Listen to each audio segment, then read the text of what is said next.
The morning fog hung thick over the French countryside, clinging to the hedgerows like a burial shroud that refused to lift despite the warmth of the rising sun.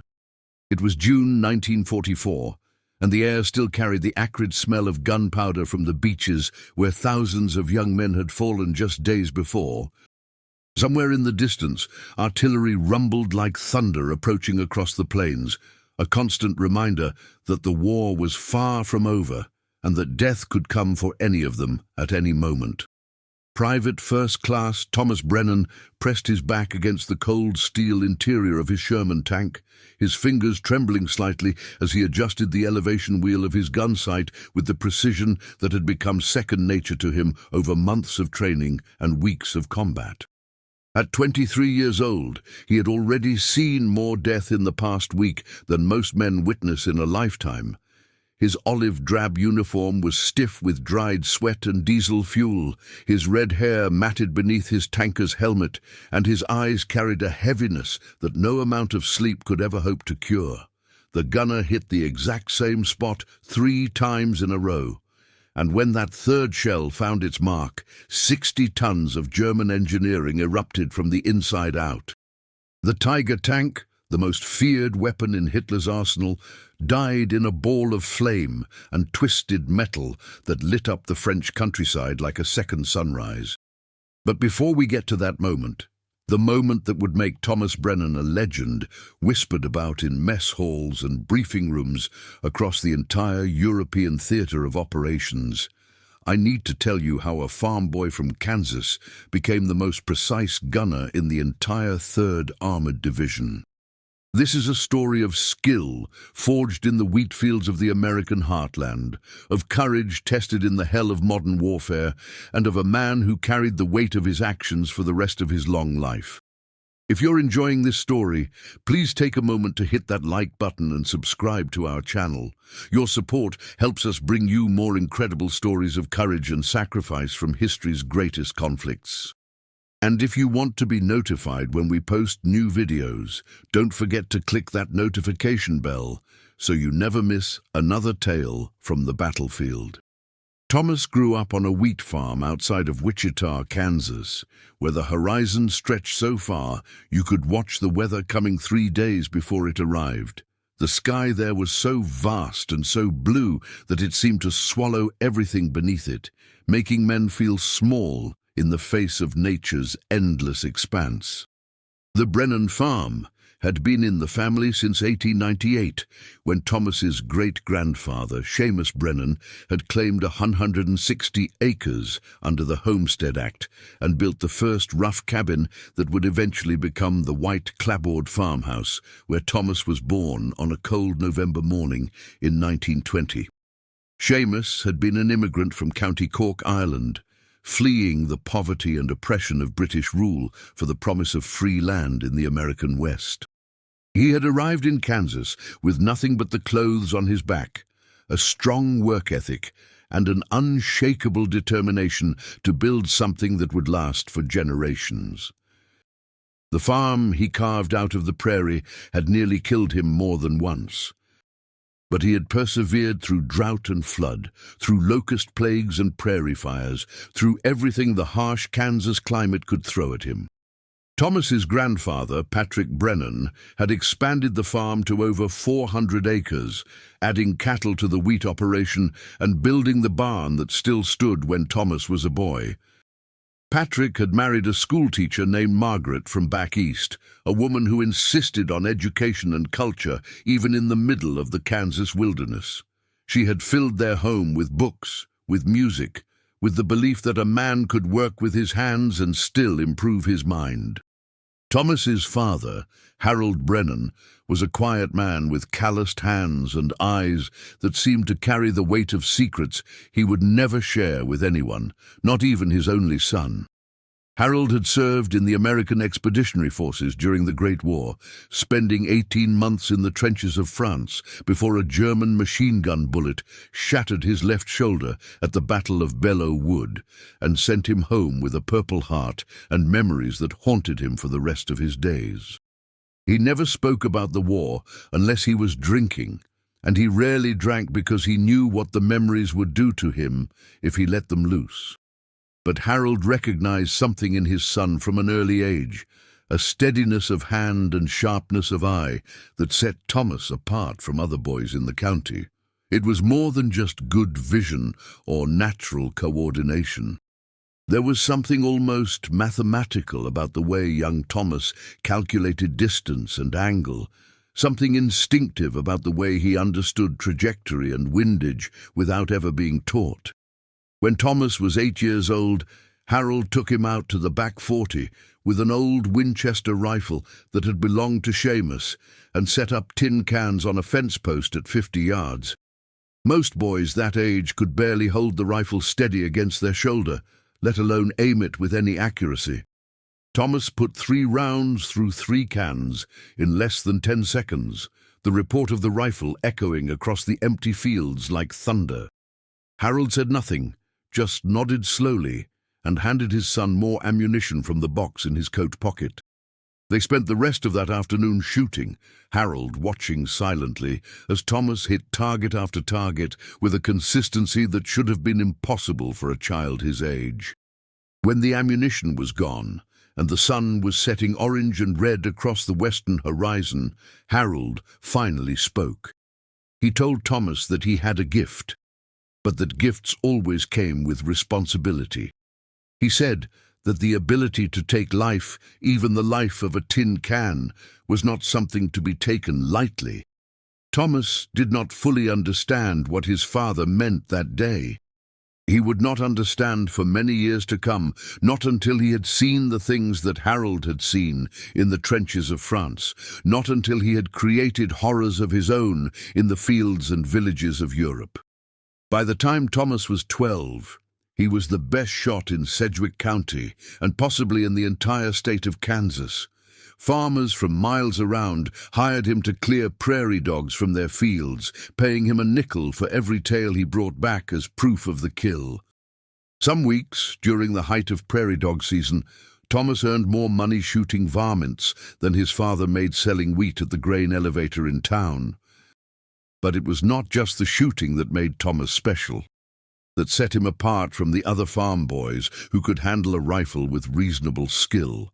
It was the way he calculated distance and windage in his head, adjusting his aim with a precision that seemed almost mathematical in its exactness.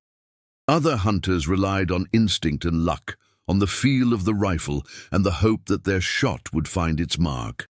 Thomas relied on geometry, on the cold equations of physics that governed the flight of a bullet through the resisting medium of air. He would study the wind, noting how the grass bent and the dust swirled, calculating wind speed and direction without conscious thought. He would estimate distance by counting the seconds it took for sound to travel, by judging the apparent size of his target against known references, by using techniques he had invented himself through hours of practice and experimentation. And when he squeezed the trigger, his bullet would go exactly where he intended it to go, every single time. His mother, Elizabeth, worried about her son's fascination with firearms and his obvious talent for using them. She was a devout Methodist who had been raised to believe that violence was a sin, even when directed at prairie dogs and jackrabbits that were destroying crops and competing with livestock for precious grass.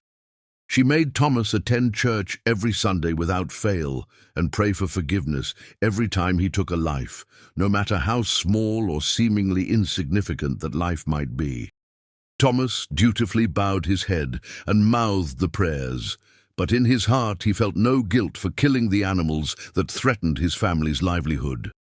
The prairie dogs carried plague and destroyed pastures. The jackrabbits ate the wheat that his father worked so hard to grow.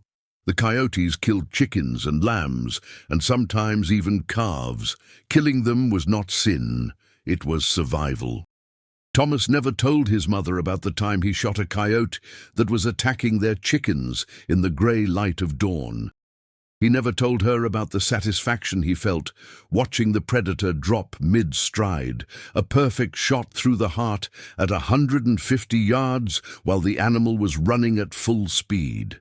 Some things, he learned early, were better left unsaid, even to the people you loved most. The Brennan farm survived the Dust Bowl years through a combination of luck, stubbornness, and the hard-won wisdom that Harold had gained from a lifetime of working the land. While neighbors abandoned their farms and headed west to California in broken-down trucks loaded with everything they owned, Harold Brennan planted shelter belts of trees to break the wind and rotated his crops to preserve the fragile topsoil, implementing conservation techniques he had learned from a government agent named Wilson who came through the county in 1933. Wilson was a young man from the Agricultural Extension Service, full of ideas about contour plowing and cover crops and sustainable farming practices. Most of the old-timers in the county dismissed him as a city boy who did not understand the realities of farming on the Great Plains. But Harold listened. Harold had seen what happened when men ignored the land and took more than it could give. He had seen it in France, where the trenches had turned fertile farmland into a moonscape of craters and mud, and he was determined not to let the same thing happen to his own farm. Thomas was 15 during the worst of the black blizzards, old enough to understand the danger, but young enough to feel invincible in the face of it.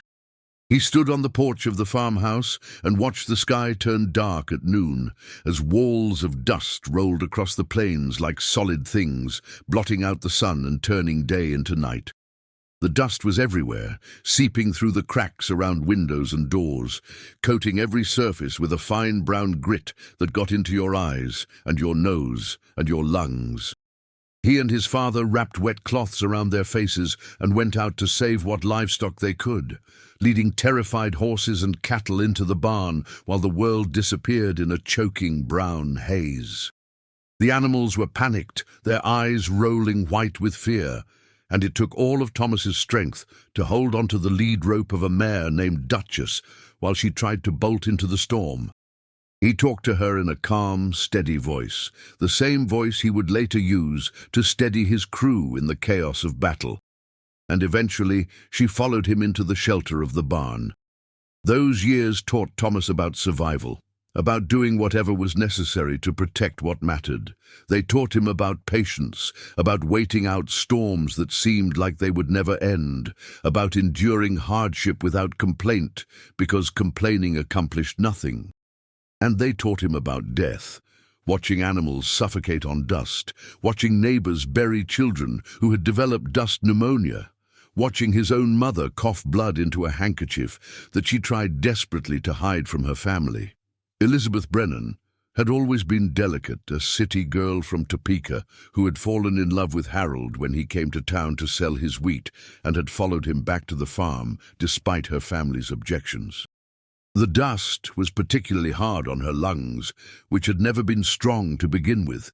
She developed a persistent cough in the second year of the drought, a dry, hacking sound that seemed to shake her entire thin frame. She tried to hide it at first, turning away from her husband and son when the coughing fits came, pretending that everything was fine.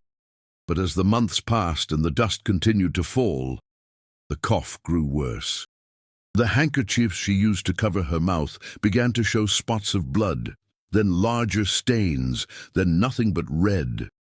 Elizabeth Brennan died in the spring of 1936, her lungs scarred beyond repair by years of breathing Kansas dust. She passed in her own bed, surrounded by her husband and son, holding their hands as the life slowly drained out of her. Her last words were a prayer, asking God to watch over the men she was leaving behind. Thomas was 16 years old when he watched his mother die, old enough to understand death, but young enough to rage against its injustice. He stopped going to church after her funeral. He stopped praying. He stopped believing that there was any benevolent God watching over the world, because what kind of God would take a woman like Elizabeth Brennan and leave the dust and the drought and the endless suffering?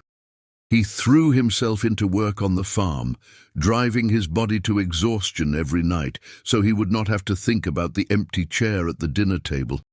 about the silence that had replaced his mother's gentle voice, about the way his father sat on the porch every evening staring at nothing with eyes that had gone dead.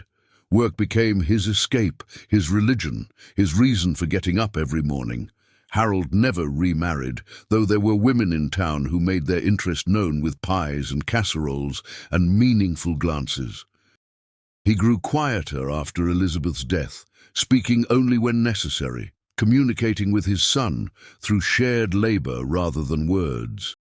They worked side by side through the late 1930s, rebuilding what the Dust Bowl had destroyed, watching the world descend into chaos across the ocean while they planted wheat and tended cattle and tried to pretend that the gathering storm in Europe had nothing to do with them. Thomas followed the news from Europe with growing fascination, spending his evenings by the radio listening to reports from correspondents in Berlin and London and Paris. He read about Hitler's rise to power, about the Nuremberg rallies with their torch-lit pageantry and screaming crowds. He read about the annexation of Austria, about the invasion of Czechoslovakia and Poland, about the blitzkrieg that swept across Western Europe like a force of nature. He listened to Edward R. Murrow's broadcasts from London during the Blitz, hearing the sirens and the explosions in the background as Murrow described the bombs falling on the city. He listened to Roosevelt's fireside chats, feeling the president's words reach out through the radio and touch something deep inside him. And he knew, with a certainty that surprised him, that America would eventually be drawn into the conflict. It was only a matter of time. Pearl Harbor came on December 7th, 1941, a day that would indeed live in infamy, just as Roosevelt promised. Thomas was sitting in the kitchen with his father, eating Sunday dinner of roast chicken and mashed potatoes, when the news came over the radio. The announcer's voice was strained with emotion as he described the attack, the fires burning across Battleship Row, the thousands of American sailors trapped in the hulls of sinking ships, the waves of Japanese planes that had appeared without warning out of the morning sky. They listened in silence as the announcer struggled to convey the magnitude of the disaster, the sheer audacity of the attack, the terrible cost in American lives. When the broadcast ended and the radio returned to its normal programming, Harold stood and walked to the window, looking out at the wheat fields that stretched to the horizon under a grey December sky. He stood there for a long time without speaking, his broad shoulders silhouetted against the fading light, his calloused hands hanging at his sides. Thomas watched him, knowing what his father was thinking, knowing what decision was forming in both their minds. Finally, Harold turned to face his son. His eyes were wet with tears that he did not try to hide. He told Thomas that he knew what he was thinking. He said he would not try to stop him, that a man had to make his own choices and live with the consequences. But he asked that Thomas wait until after the spring planting. The country would need food as much as it needed soldiers, and there was no one else to work the farm. Thomas agreed. He spent the next 4 months working the farm with a focus and intensity that bordered on obsession, as if trying to cram a lifetime of labor into a few short weeks. He repaired equipment that had been neglected during the lean years, mended fences that had fallen into disrepair, cleared irrigation ditches that had not been touched in years. He taught the neighbor boy, a 14-year-old named Jimmy Wilson, how to operate the tractor and the harvester and all the other machinery that would be needed to bring in the crop. He wanted to leave the farm in perfect condition, wanted his father to be able to manage alone or with minimal help from hired hands. It was the least he could do for the man who had raised him, who had taught him everything he knew about hard work and perseverance and doing what needed to be done regardless of the personal cost.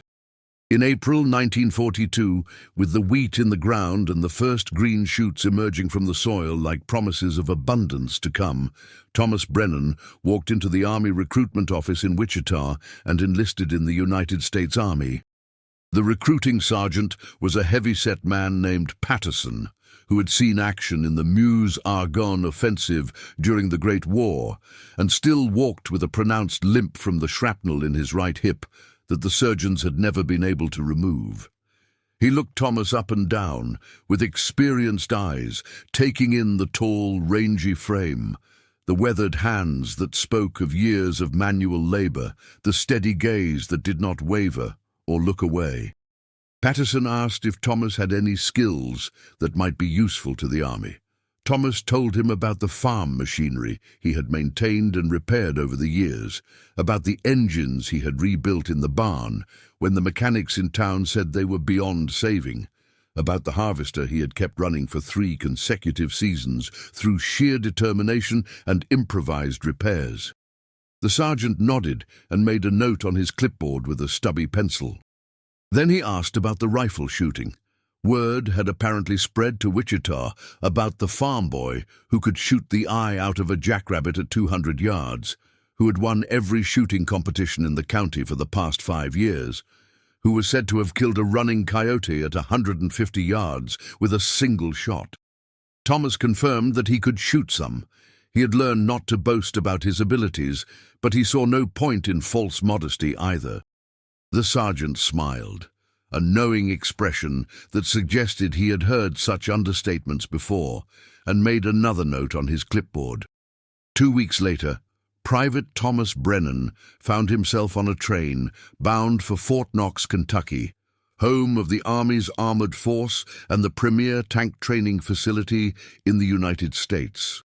He watched through the smudged window as the Kansas plains gave way to the rolling hills of Missouri and the green forests of Kentucky, moving farther from home than he had ever been in his entire 21 years of life. The landscape changed around him like a dream, flat farmland giving way to gentle hills and then to real mountains, or what passed for mountains to a boy from Kansas. He saw rivers wider than any he had known, cities larger than Wichita, people of every description crowding the platforms at each station where the trains stopped to take on water and passengers.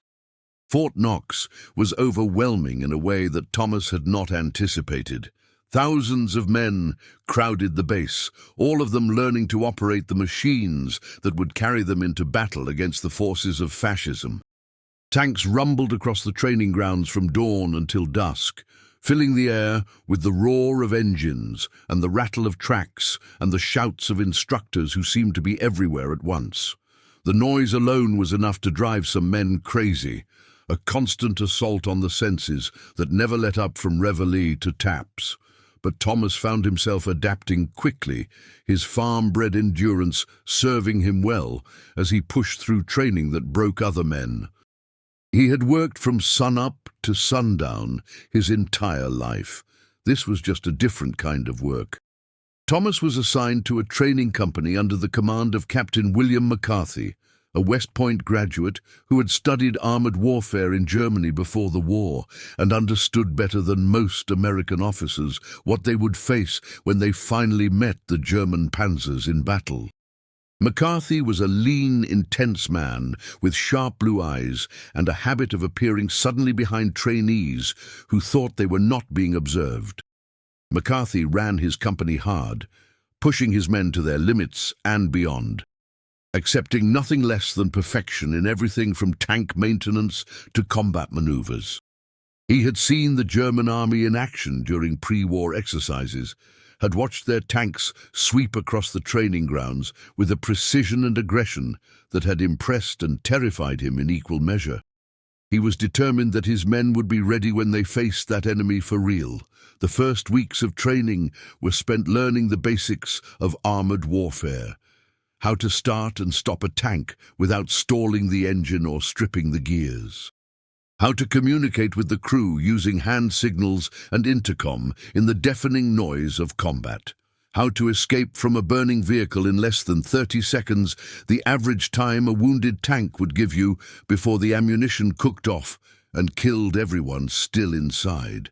Thomas learned how to survive if his tank was hit and he found himself alone in enemy territory, how to evade capture, how to find his way back to friendly lines. He learned first aid and map reading and radio procedure.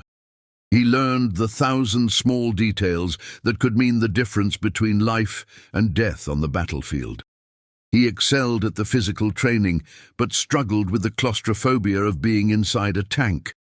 The Sherman's interior was cramped and hot, filled with the smell of diesel fuel and gun oil and the sweat of 5 men working in close quarters. There was barely enough room to move without bumping into each other, barely enough space to perform the complex choreography required to load, aim, and fire the main gun. The first time Thomas climbed inside a tank and closed the hatches, sealing himself into that metal coffin, he felt his chest tighten with panic.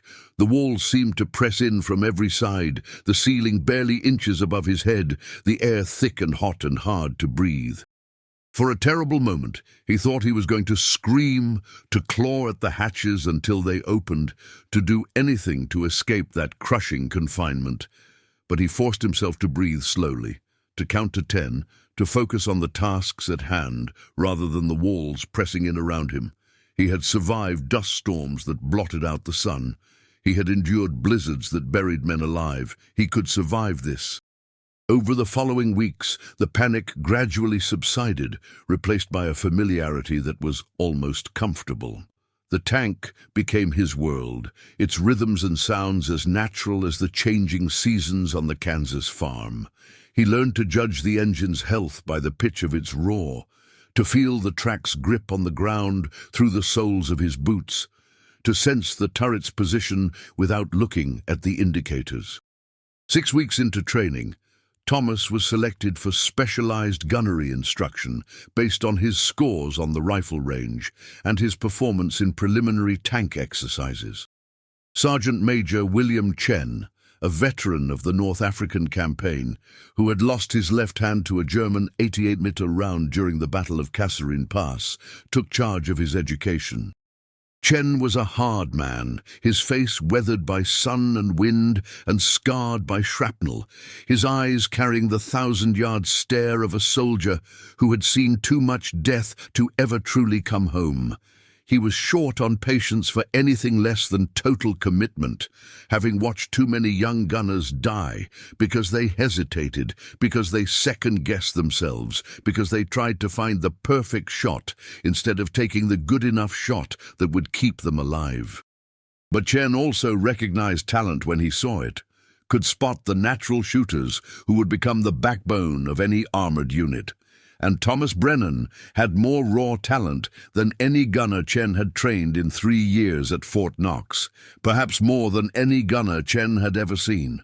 The first time Thomas fired the Sherman's 75mm main gun, he put a round through the center of a target at 500 yards. The shell struck exactly where he had aimed, exactly where the crosshairs of his gun sight had rested when he squeezed the firing pedal. Chen said nothing, just ordered the range crew to set up a new target at 700 yards. Thomas hit that one too, dead center. Chen pushed the targets farther and farther back, testing the limits of both the gun and the gunner. 800 yards, 1,000 yards, 1,200 yards. At each range, Thomas adjusted his aim with that uncanny precision that had served him so well on the Kansas plains, calculating drop and windage in his head, compensating for the motion of the tank and the peculiarities of the gun. He missed occasionally, especially at the extreme distances where the limitations of the Sherman's 75mm gun became painfully apparent.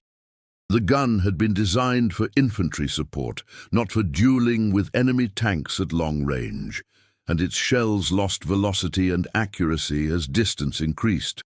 But even accounting for these limitations, Thomas's accuracy remained far above average, far above what Chen had seen from any other trainee.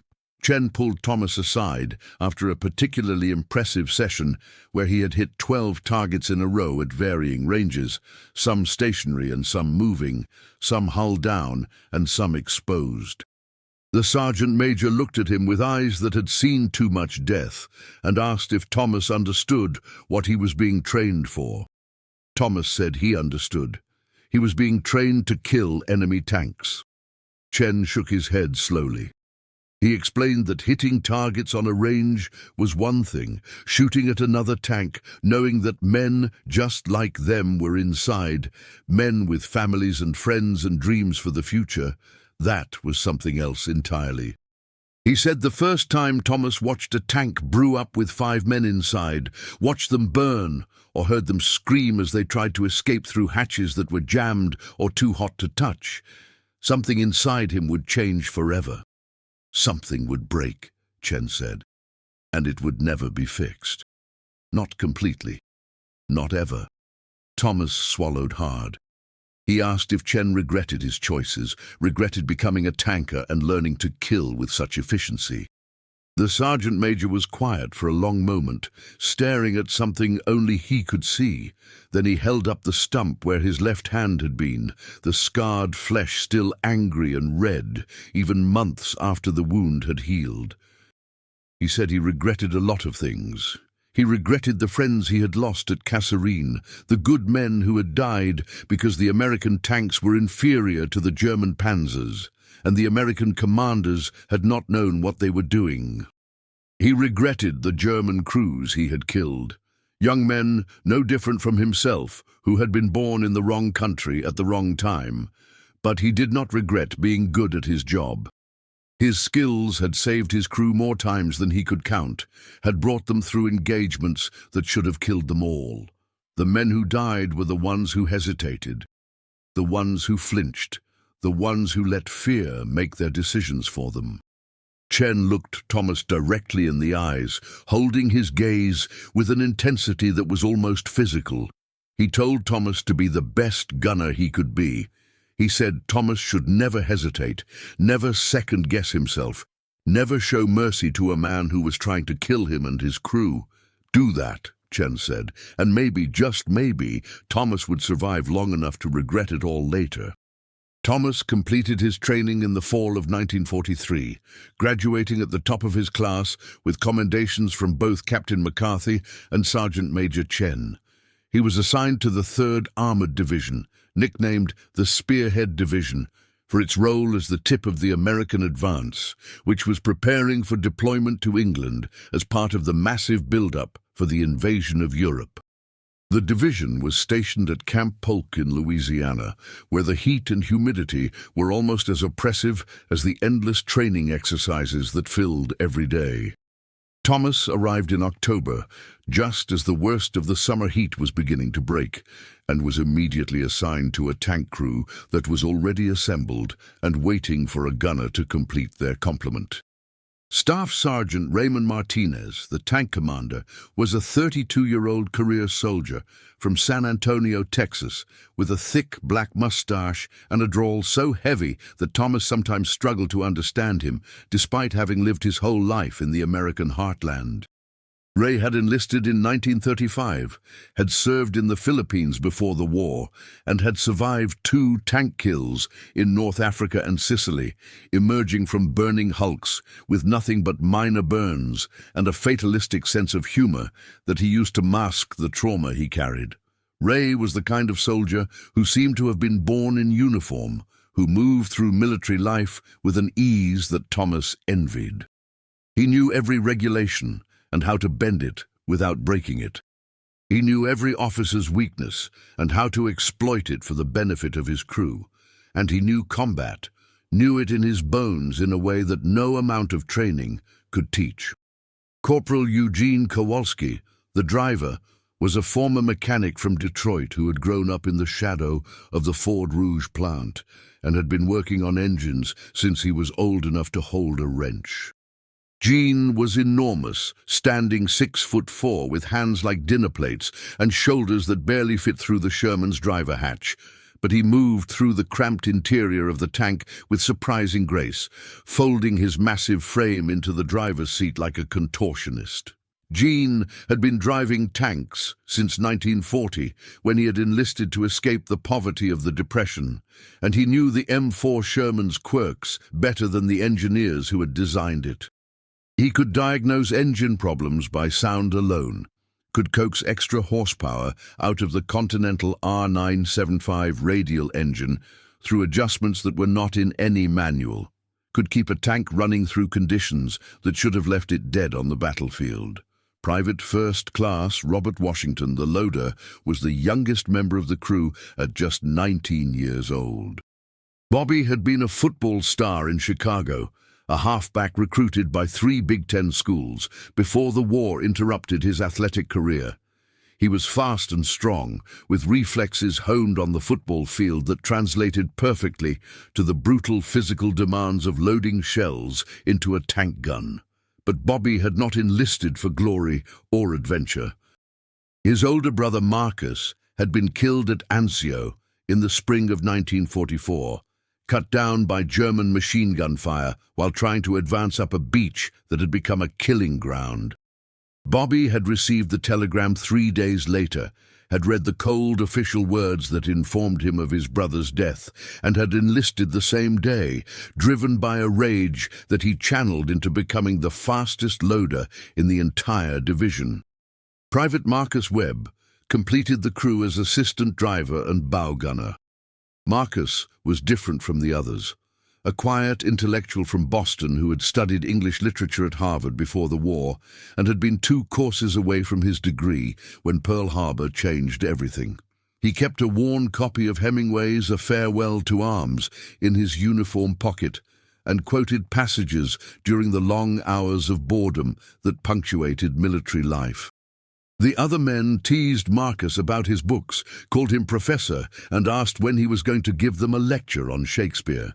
But they also came to value his calm perspective during moments of crisis, his ability to step back from the chaos and see the larger picture. Marcus had a way of cutting through fear and confusion with a few quiet words, of reminding them all that they were human beings and not just components of a killing machine. The crew's tank was an M4A1 Sherman with a cast hull and a 75mm main gun, fresh from the Chrysler factory in Detroit. It was one of thousands rolling off the assembly lines every month, part of the vast industrial machine that would eventually overwhelm the German war effort through sheer weight of numbers. But to the crew who would live and fight and possibly die inside it, this particular tank was unique, special, theirs. Ray gathered the crew around the tank on their first day together, the 5 of them standing in the Louisiana heat and sizing each other up. He explained that a tank crew was like a family, closer than a family in some ways, because your life depended on every other man doing his job without hesitation or error. He said they would eat together, sleep together, fight together, and maybe die together. They might as well give their tank a name. Gene suggested Detroit Queen in honor of his hometown, but nobody else seemed enthusiastic. Bobby wanted Nightmare, which he thought sounded intimidating, but Ray pointed out that they did not want to give the Germans any ideas. Marcus quoted something from Homer about ships having names that reflected their nature and suggested Odyssey, which earned him rolled eyes from everyone except Thomas. Thomas looked at the tank for a long moment, thinking about everything he had left behind to be standing here in this Louisiana heat, about the farm and his father and the wheat fields swaying under the endless Kansas sky.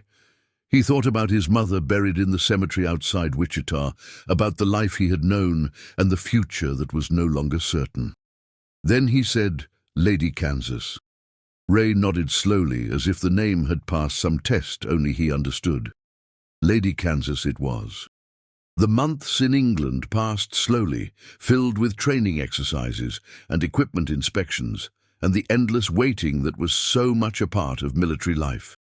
The crew trained together constantly, learning each other's rhythms and habits, developing the unspoken communication that would keep them alive in combat. They spent hours in the tank every day, running through battle drills until they could load, aim, and fire without conscious thought. Ray drove them relentlessly, harder than any other commander in the company. He had seen what happened to untrained crews, had watched friends die in North Africa and Sicily because someone hesitated or forgot their job in the chaos of battle. He had climbed out of burning tanks twice, had smelled his own flesh cooking from the heat, had heard the screams of men who did not make it out. He was absolutely determined that his crew would not make those same mistakes. Thomas appreciated the discipline in a way that some of the other men did not.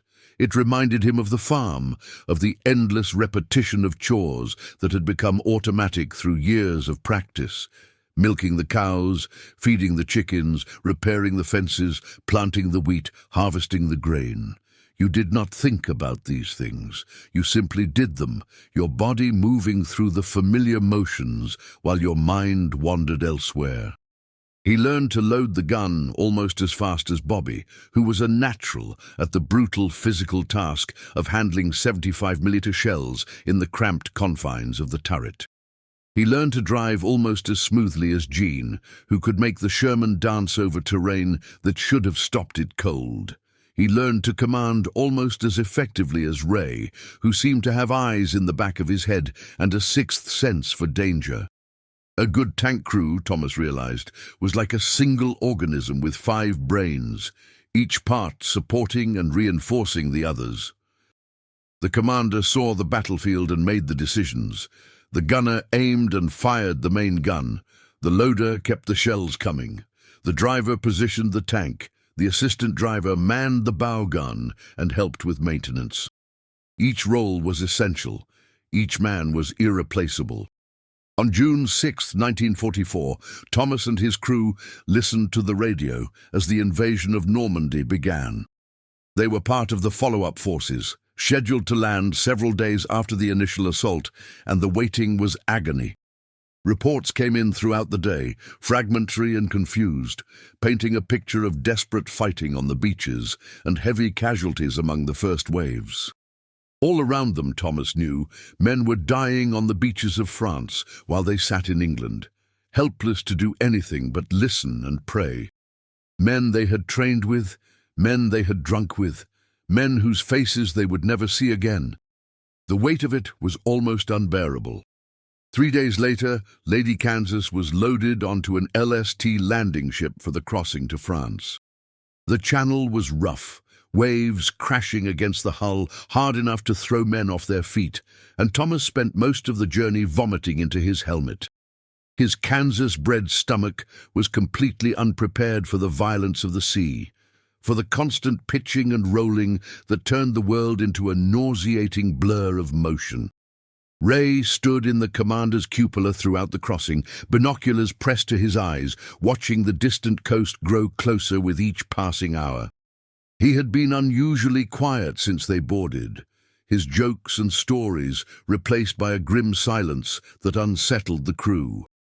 Only later would Thomas learn why. Ray's first crew had died on a beach in Sicily, killed by an Italian shell that had penetrated their light tank's thin armor and turned the interior into an inferno. Ray had been thrown clear by the explosion, had watched from the sand as his friends burned alive inside the machine he had commanded. He still heard their screams sometimes in the quiet hours before dawn. They landed on Omaha Beach in the late afternoon of June 9th, rolling down the ramp of the LST into shallow water that swirled with sand and debris. Lady Kansas ground up onto the beach, her tracks churning through sand that was still stained dark with blood, despite the rain that had fallen the night before. Graves registration teams were working along the beach, collecting bodies and personal effects, but they had barely made a dent in the casualties. The dead were everywhere, Americans and Germans alike, their uniforms soaked and their faces pale, their eyes staring at nothing. Equipment was scattered across the sand, rifles and helmets and packs abandoned in the chaos of the assault. Thomas climbed out of the tank to stretch his legs and immediately felt something crunch beneath his boot. Looking down, he saw a pair of broken eyeglasses lying in the sand, the lenses shattered and one arm bent at an impossible angle. They might have belonged to a soldier, might have belonged to a journalist or a medic or a chaplain. There was no way to know. Thomas bent down and picked up the glasses, turning them over in his hands. They were ordinary spectacles, the kind you could buy in any drugstore back home. But their owner would never need them again, would never read another book or write another letter, or see the faces of his loved ones. Thomas put the glasses in his pocket. He would carry them for the rest of the war, a reminder of the anonymous dead, of the cost that victory demanded. The hedgerow country of Normandy was unlike anything Thomas had imagined, unlike anything his training had prepared him for. The ancient field boundaries that crisscrossed the French countryside had been built up over centuries of farming, their bases reinforced with stone and earth and roots that had been growing since before Columbus set sail for the New World. These hedgerows formed walls 6 feet thick and 10 feet high, dense barriers of vegetation that divided the landscape into countless small compartments. They were perfect for defense, providing concealment and cover for German soldiers who knew the terrain intimately. And they were nightmarish for attack, turning every advance into a potential ambush, forcing the Americans to fight for every field, every lane, every patch of ground. The Sherman tank's design made hedgerow fighting particularly dangerous.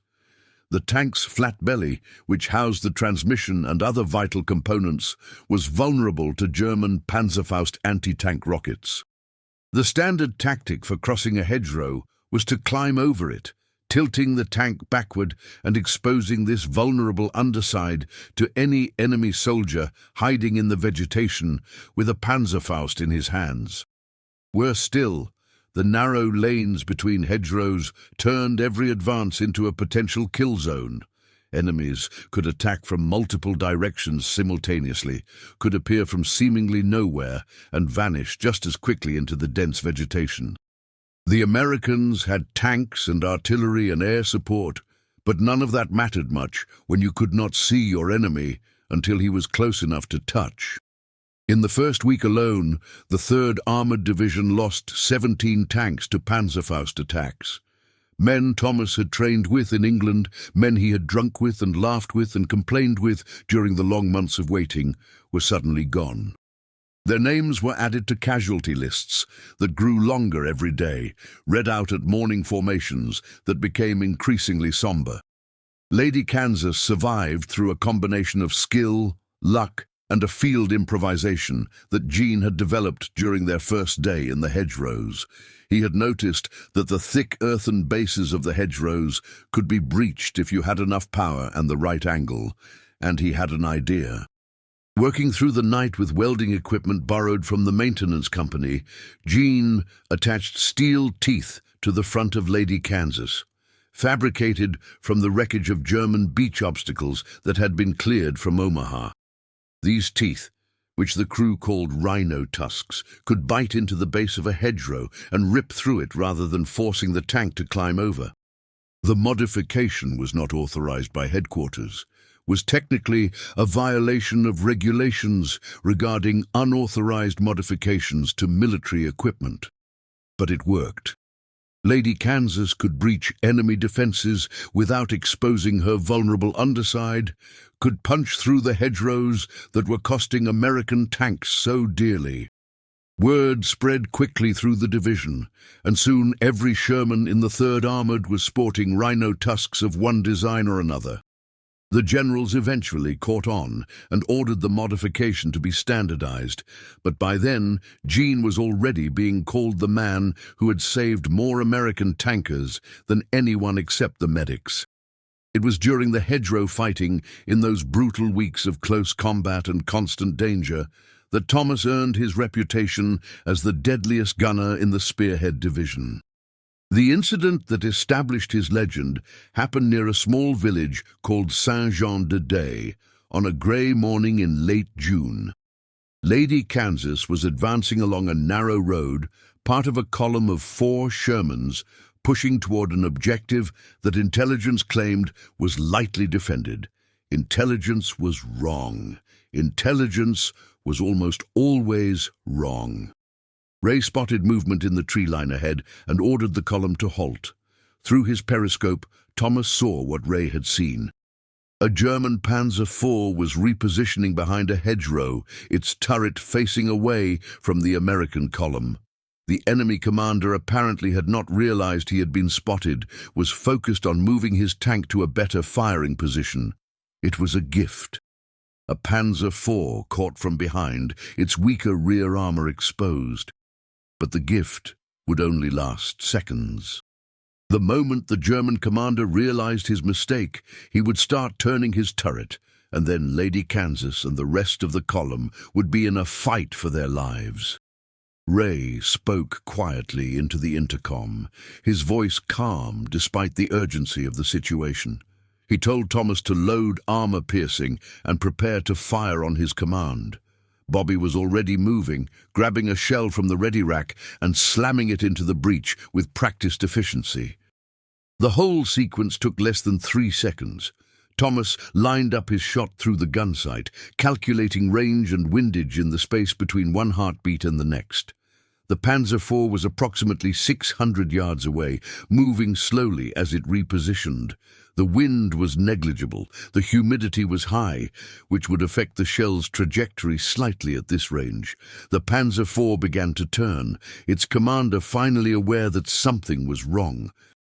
Thomas could see the turret starting to traverse, could imagine the German gunner searching for targets, could feel the seconds ticking away like drops of blood. He did not wait for Ray's command. He fired. The Sherman bucked with the recoil, filling the fighting compartment with the sharp smell of propellant gases. Thomas watched through his gun sight as the tracer round streaked across the field like a beam of light, crossing the 600 yards in less than a second. The shell struck the Panzer IV exactly where Thomas had aimed, just below the turret ring, where the armor was thinnest. The German tank shuddered as if struck by a giant fist, smoke beginning to pour from the hatches as the ammunition inside began to cook off. Through his periscope, Thomas watched as 2 German crewmen emerged from the commander's cupola, their black uniforms on fire. They scrambled out of the burning tank and dropped to the ground, rolling in the grass in a futile attempt to extinguish the flames that were consuming them. One of them made it perhaps 10 feet from the tank before he stopped moving. The other crawled a few yards farther before he too lay still. Thomas did not look away. He could not afford to look away. Bobby had another round loaded before the spent casing from the first shot hit the floor of the fighting compartment. A second Panzer IV was emerging from cover to the right, alerted by the explosion of its partner, its turret already traversing toward the American column. This crew was faster, more experienced, already reacting to the threat.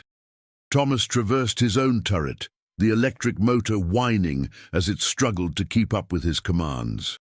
Jean was moving Lady Kansas, repositioning for a better firing angle, and Thomas had to compensate for their own motion as well as the movement of the target.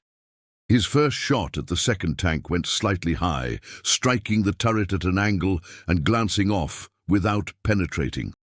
Sparks flew, and the German tank shuddered from the impact, but it kept moving, kept turning, its guns seeking Lady Kansas with deadly intent. The Panzer IV fired back. The shell screamed past Lady Kansas, close enough for Thomas to feel the heat of its passage through the armor, close enough to hear the distinctive crack of high-velocity metal displacing air.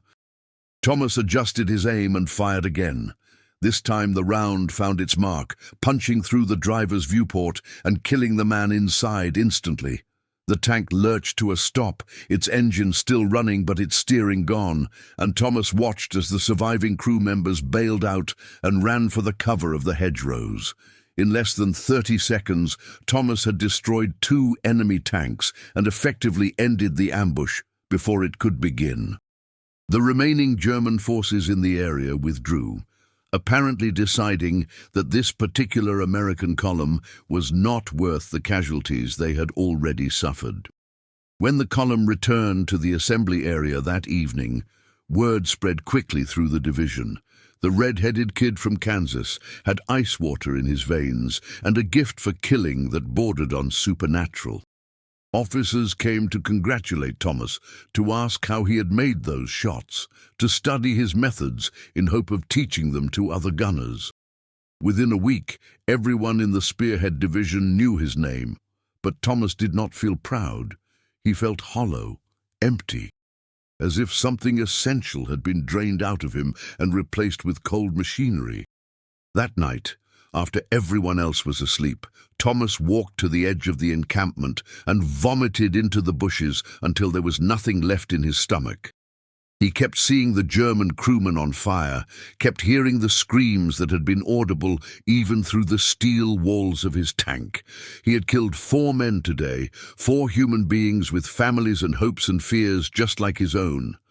The fact that they would have killed him first was no comfort at all. Marcus found him there, shaking and pale in the moonlight. The bookish Bostonian did not say anything, just handed Thomas a canteen of water and sat beside him in the grass. They stayed there in silence for a long time, 2 young men far from home, sharing a wordless understanding that said more than any speech could have conveyed. Finally Marcus spoke, his voice soft in the darkness. He quoted something, though Thomas did not recognize the source. He said that in war there are no unwounded soldiers. Thomas asked who had said that. Marcus shook his head. He did not know. Someone who understood what they were going through, someone who had seen what they had seen. Perhaps a soldier from another war, from another time. Perhaps just an anonymous voice speaking truth that no one wanted to hear. They sat together until dawn began to lighten the eastern sky. 2 young men in a war that seemed to have no end, sharing a silence that was somehow more meaningful than words. The weeks that followed were a grinding nightmare of constant combat and steady casualties. Lady Kansas and her crew fought through hedgerow after hedgerow, village after village, taking losses that were replaced so quickly that Thomas sometimes forgot the names of the dead before their bodies were cold. He became known throughout the division as one of the deadliest gunners in the Spearhead, a man whose accuracy was almost uncanny and whose nerves never seemed to fail. 3 confirmed kills became 5, then 8, then 12.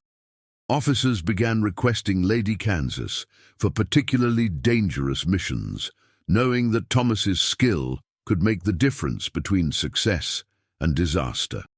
But with each kill, something inside Thomas grew harder, colder, more mechanical. He stopped seeing the enemy tanks as vehicles containing men.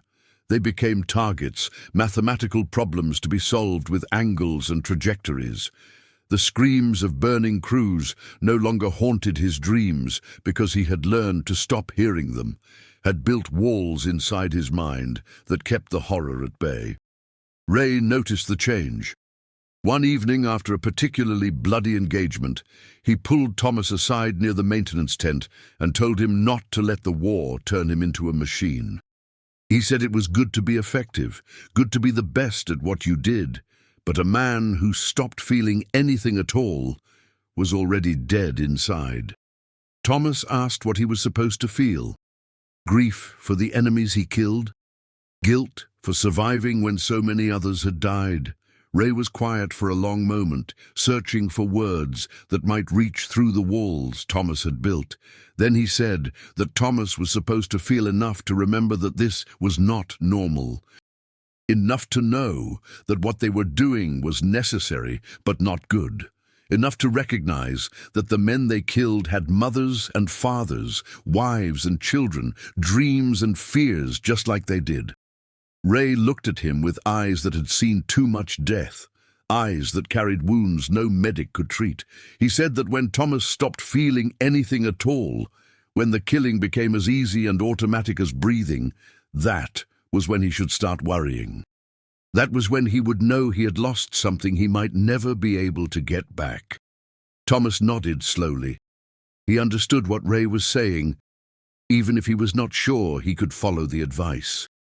The killing was becoming easier. That was the terrible truth he could not escape, could not deny even to himself. Each shot was simpler than the last, each death less troubling. The walls he had built were doing their job too well. July 1944 brought Operation Cobra, the massive Allied offensive designed to break through the German lines and begin the race across France. After weeks of grinding combat in the hedgerow country, trading blood for yards against an enemy that seemed to have endless reserves of determination, American forces were finally going to use their overwhelming superiority in tanks and aircraft to smash through the German defenses once and for all. The plan was audacious. Thousands of heavy bombers would carpet the German positions with high explosives, obliterating their defenses and stunning the survivors. Then the tanks would roll forward, exploiting the chaos to break through the shell-shocked German lines and race into the open country beyond. Lady Kansas was assigned to Combat Command A, one of the spearhead units that would exploit any breakthrough and race deep into German-held territory. The crew had survived 6 weeks of constant fighting, had lost count of the engagements they had been through, had developed the kind of unspoken communication that comes only from shared trauma and mutual dependence. They knew each other's movements, could anticipate each other's needs, functioned as a single organism with 5 brains. A glance from Ray told Thomas exactly what kind of target to engage. A shift in Jean's posture told Bobby to brace for rough terrain. A word from Marcus could calm rising panic or sharpen fading concentration. They were more than a crew now. They were family. The morning of July 26th dawned grey and misty, the sun struggling to break through clouds that seemed to press down on the land like a weight. Ray gathered the crew around a map, spread across Lady Kansas's engine deck, pointing out their objective with a grease-stained finger. A crossroads village called Roncy sat astride a critical German supply route, a bottleneck through which thousands of retreating German troops would have to pass. Intelligence reported that the German forces in Normandy were beginning to collapse, falling back toward the Seine in a retreat that could become a rout if the Americans moved fast enough. Taking Roncy would cut off entire divisions, would trap thousands of German soldiers between the advancing Allies and the sea. It was the kind of opportunity that came once in a campaign, the chance to turn a breakthrough into a catastrophe for the enemy. Jean asked what kind of opposition they were expecting. Ray's answer made everyone go quiet, made the morning seem suddenly colder. He said intelligence reported elements of the Panzer-Lehr division in the area. That was one of the best armored units in the entire German army, a formation that had been created specifically to train tank crews and had evolved into an elite fighting force. They would be equipped with Panzer IVs and possibly Panthers, the sleek, dangerous medium tanks that had proven so deadly in Italy and Russia. Bobby asked if there was anything else. He could tell from Ray's expression that there was something else, something worse. Ray nodded slowly. He said there were reports, unconfirmed but credible, that Tiger tanks had been seen in the sector. The word hung in the air like a death sentence, like the toll of a funeral bell. The Tiger. The Panzerkampfwagen 6. Tiger was the most feared weapon in the entire German arsenal, a 60-ton monster armed with the legendary 80-mm gun that had started life as an anti-aircraft weapon and had evolved into the most effective tank killer on either side of the war. A Tiger could destroy a Sherman at ranges where American shells would bounce harmlessly off its thick armor, could take hit after hit and keep fighting while Shermans burned around it. Thomas had studied everything available about the Tiger during his training. He knew that its frontal armor was over 100 millimeters thick, angled to increase effective protection against incoming shells. He knew that its 88mm gun could penetrate a Sherman's armor at 2,000 yards, at ranges where the Sherman's 75mm was basically useless. He knew that the standing orders for American tank crews encountering a Tiger were to call for air support and wait, or to try flanking maneuvers to hit its weaker side and rear armor. He also knew that those standing orders assumed you had time, assumed you had options, assumed you could break contact and wait for help to arrive. In the chaos of battle, you often had none of those things. The advance began at 600. Lady Kansas moved in a column with 3 other Shermans from their platoon, following a dirt road that wound through recently liberated farmland. The hedgerows here had given way to more open country, rolling fields of wheat and corn that had gone unharvested as war swept through.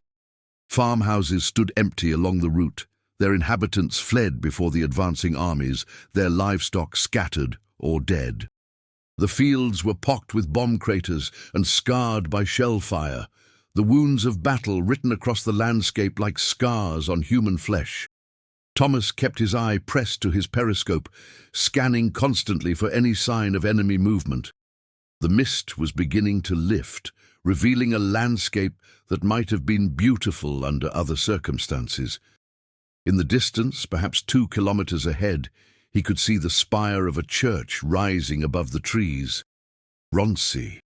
The lead tank in their column, commanded by Lieutenant Harrison, was perhaps 50 yards ahead of Lady Kansas when the first shot came. There was no warning, no time to react, no chance to do anything but watch in horror. One moment, Lieutenant Harrison's Sherman was rolling along the road, its crew probably relaxed after the relative quiet of the morning's advance. The next moment, it ceased to exist as a functioning vehicle. A massive explosion tore through the Sherman's hull, the detonation visible as a flash of light even in the growing daylight. The turret lifted completely off the hull, spinning through the air like a discarded toy before crashing to the ground 100 feet away. The sound reached Thomas a fraction of a second later, a thunderous boom that he felt in his bones that seemed to shake Lady Kansas on her tracks. Before Thomas could process what had happened, before his mind could catch up with what his eyes had seen, a second shot struck the tank behind them. This shell hit the front armor at an angle, penetrating through the driver's compartment and into the crew space. The tank lurched to a stop, smoke pouring from every opening, and Thomas watched as 3 surviving crewmen bailed out and ran for the cover of a nearby ditch. 2 tanks destroyed in less than 10 seconds. That meant a gun with tremendous power and accuracy, a gun that could kill from well beyond the range of anything in the American arsenal.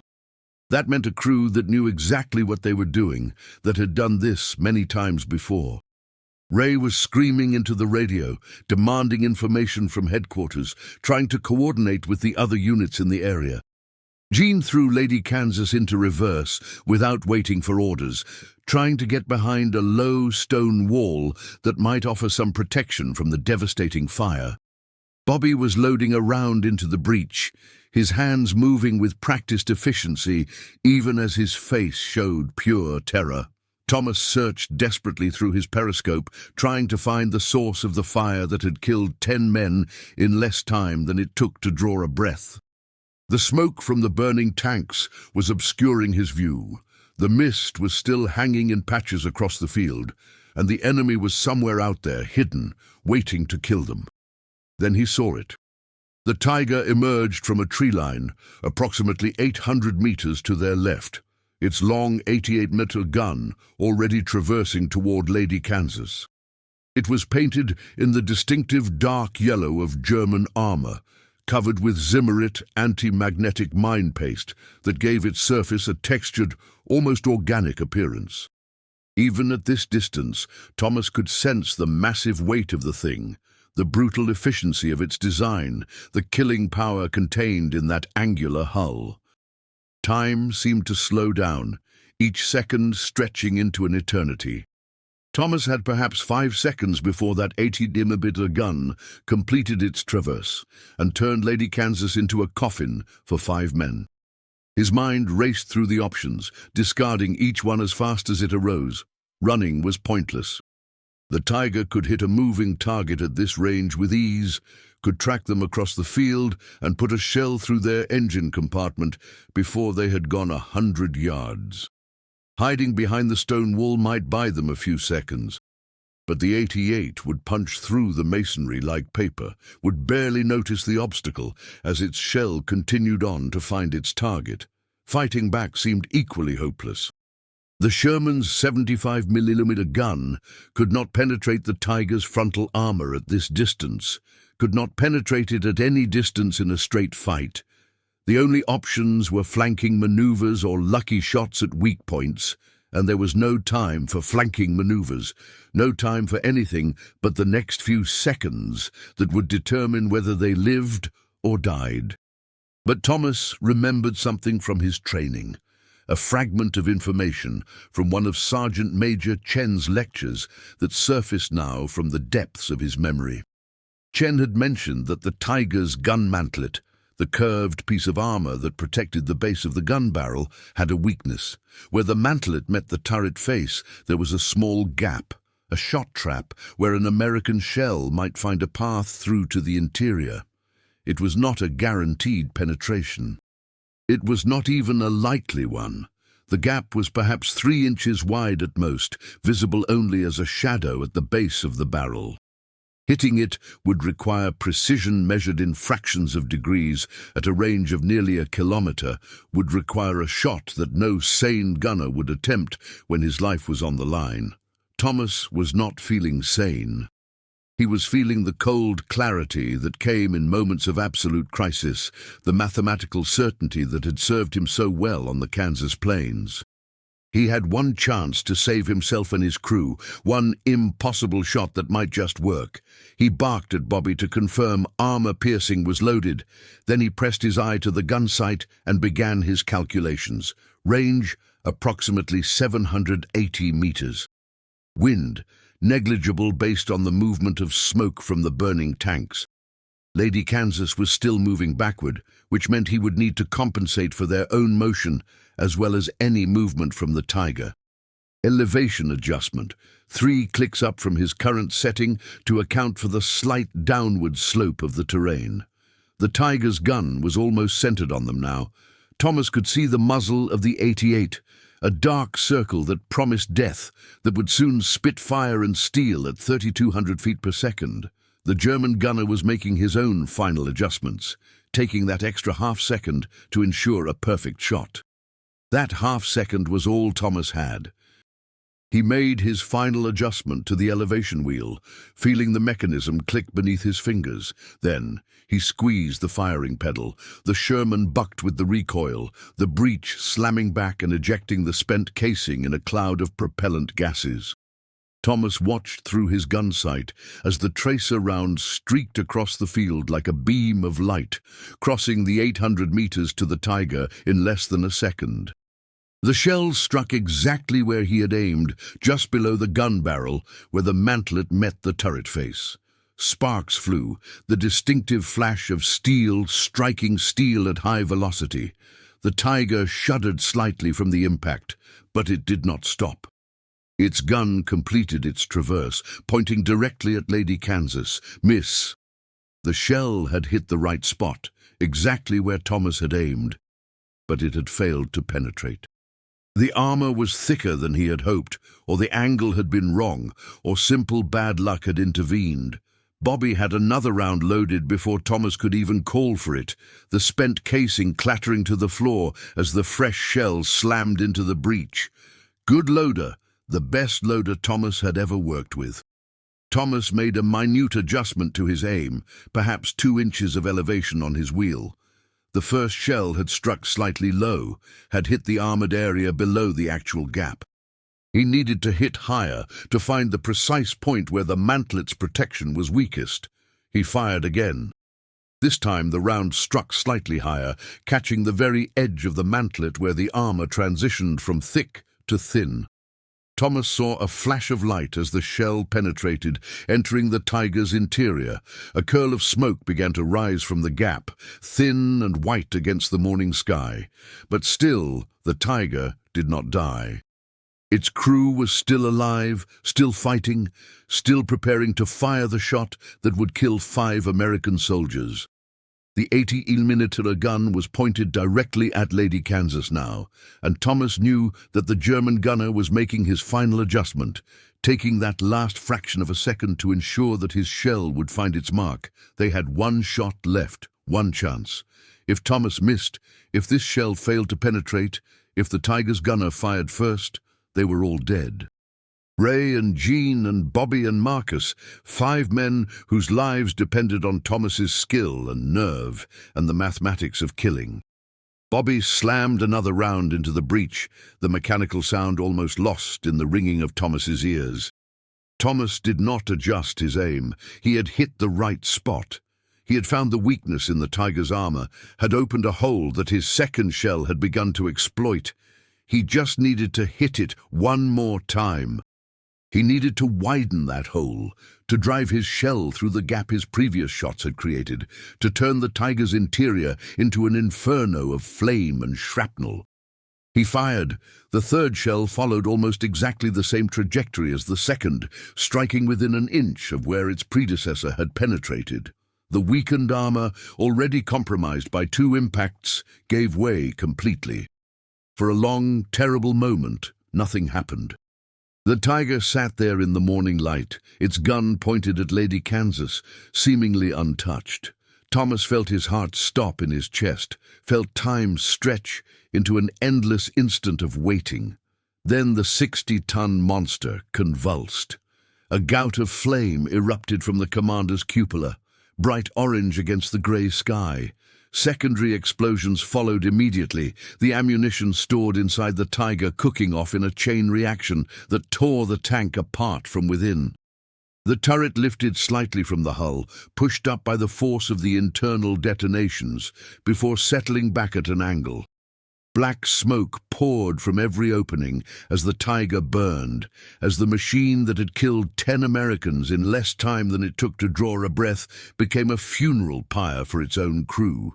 The flames were visible even from 800 meters away, bright and terrible and final. Thomas sat frozen at his gun station, unable to process what had just happened. 3 shots. The exact same spot, or close enough to make no difference. A Tiger tank, the most feared weapon in the German arsenal, dying in front of him. Ray's voice came over the intercom, raw with emotion, unlike anything Thomas had heard from the veteran sergeant before. He was crying and laughing at the same time, calling Thomas things that would have gotten him court-martialed in polite company. Magnificent, crazy, impossible. The luckiest, most skilled, most beautiful shot Ray had ever seen in 3 years of combat. Jean had stopped their retreat, turning Lady Kansas to face the burning tiger, as if to confirm that it was really dead, that the nightmare they had been running from was truly over. Bobby was sitting on the floor of the fighting compartment, his back against the ready rack, his hands shaking so badly that he could not pick up the next round. Marcus was reciting something under his breath, his voice steady despite the chaos, words that might have been poetry or prayer. They sat there for what felt like hours, but was probably less than a minute. The tiger burned, its ammunition continuing to cook off in sporadic explosions that sent pieces of armor flying across the field. No one emerged from the hatches. No one could have survived what Thomas had done to the interior. Then Ray's voice came over the radio, steady and professional, despite the emotion Thomas had heard moments before. He reported the tiger kill and requested permission to continue the advance. Permission was granted. The battle for Ronsi continued for another 3 days. Lady Kansas and her crew fought through ambushes and artillery barrages, through desperate German counterattacks and running battles in the narrow streets of the village. They lost 2 more tanks from their platoon, watched friends die in burning hulks that had once been their homes, endured horrors that would haunt them for the rest of their lives. But they survived. Through some combination of skill, teamwork, and the kind of luck that soldiers learn never to question, they made it through the battle alive. Word of Thomas's tiger kill spread through the division like wildfire, like a story too good to be true, but vouched for by a dozen witnesses. Men started calling him Three-Shot Tom, a nickname that made him deeply uncomfortable, but that he could not escape, no matter how he tried. Officers came to shake his hand, to ask how he had done it, to study his methods in hopes of teaching other gunners to replicate his success. Correspondents wanted to interview him for stories that would appear in newspapers back home, stories that would make him famous in a country he had not seen in over a year. Somewhere in the chain of command, a general wrote a recommendation for a Silver Star. Thomas felt none of the pride he was supposed to feel. Every night, he dreamed of the Tiger burning. He dreamed of the German crew trapped inside as their ammunition cooked off around them. He had watched enough tanks brew up to know exactly what those men had experienced in their final moments. The heat that cooked flesh and turned steel into an oven. The smoke that filled lungs and choked away breath. The desperate scramble for hatches that were too hot to touch or jammed from the explosions. The screaming that gradually faded into silence. 5 men had died in that Tiger, 5 human beings with families and dreams and fears. The fact that they would have killed him first was small comfort in the dark hours before dawn. The war continued, indifferent to the suffering it caused on both sides. Lady Kansas rolled across France in the great breakout that followed Operation Cobra, through Belgium and into Germany itself. The crew stayed together through it all, their bond growing stronger with each passing battle, each near-death experience, each moment of shared terror and triumph.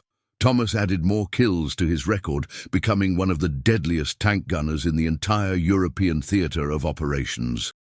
He destroyed a second Tiger near Aachen in October, putting 2 shells through the mantlet gap with a precision that seemed impossible until you had seen Thomas Brennan at work. He killed Panthers and Panzer V's, assault guns and armored cars, anything the Germans sent against him. But none of his subsequent kills achieved the legendary status of those 3 shots at Roncy. That was the moment that defined him in the eyes of the division, the moment when 3-shot Tom had proven that even a Tiger could be killed by a man with enough skill and courage. December 1944 brought the Battle of the Bulge, the last great German offensive in the West. The crew of Lady Kansas fought through 18 days of hell in the frozen forests of the Ardennes, enduring cold and hunger and constant combat that pushed them to the very limits of human endurance.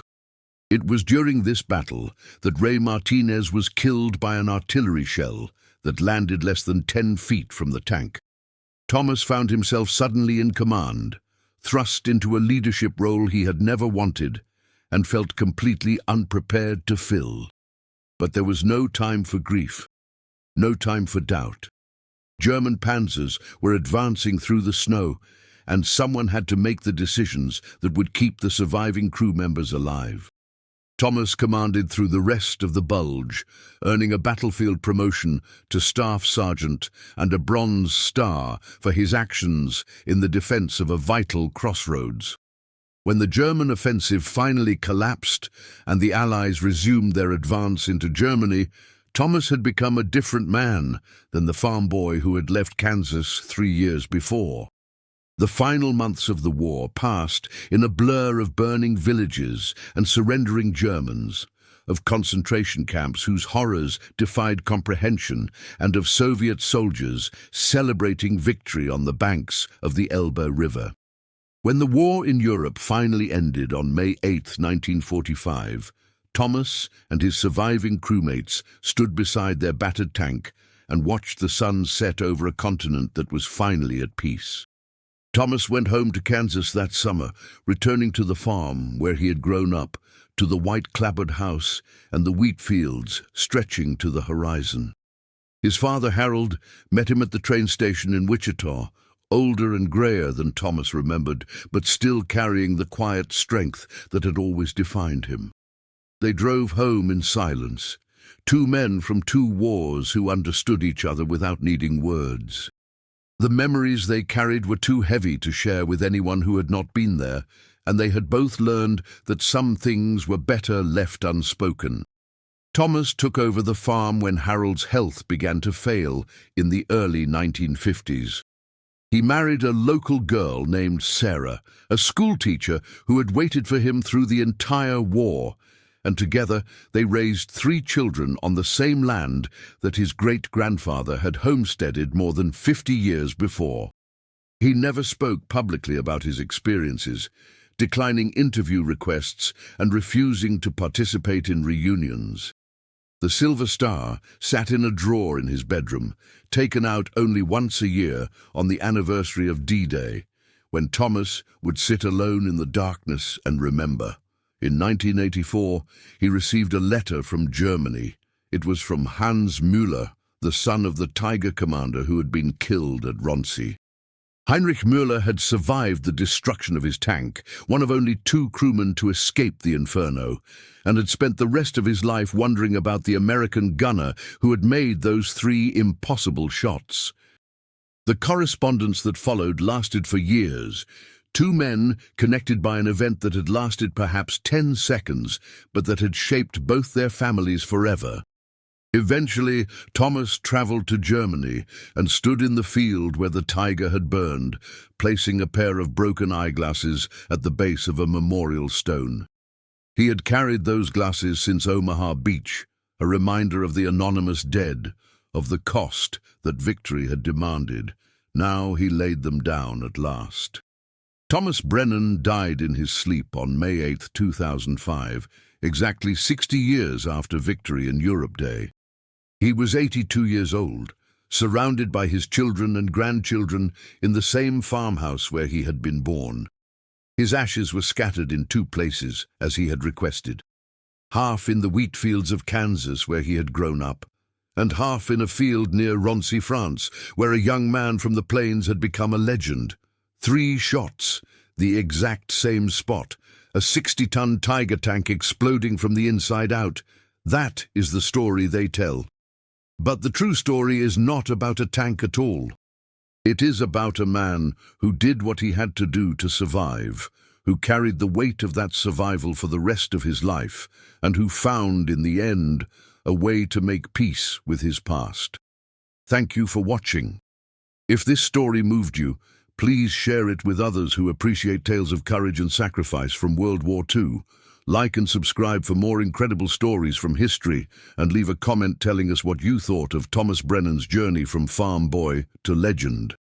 Until next time, remember that behind every statistic of war, behind every tank destroyed and battle won, there was a human being with hopes and fears, with family and friends, with a story that deserves to be told. This was the story of the gunner who hit the exact same spot 3 times in a row. May his memory and the memories of all who served never be forgotten.